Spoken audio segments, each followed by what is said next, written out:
अस्सलाम वालेकुम।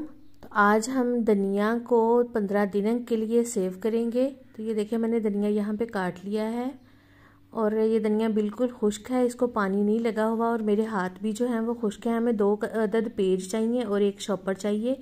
ये ऐसे हम इसमें रखेंगे, इसके ऊपर कटा हुआ धनिया। और हाथों का ख्याल रखना है कि हाथ बिल्कुल खुश्क होने चाहिए, पानी नहीं लगा हुआ आना चाहिए। और दूसरा पेज मैं इसके ऊपर रखूँगी ऐसे, और इसकी जो साइड्स हैं उनको हम ऐसे फोल्ड कर देंगे।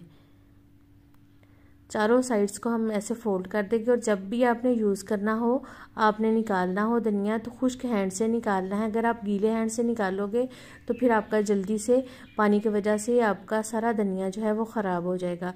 इसको हम शॉपर में डालेंगे ऐसे, और शॉपर को भी ऊपर से घिरा लगा देंगे और इसको बंद कर देंगे। और आपका 15 दिन के लिए ये धनिया जो है वो सेव हो चुका है। अगर आपको मेरी ये टिप अच्छी लगी है तो प्लीज़ लाइक, शेयर और सब्सक्राइब ज़रूर कीजिएगा। अपनी दुआओं में मुझे याद रखिएगा। अल्लाह हाफिज़।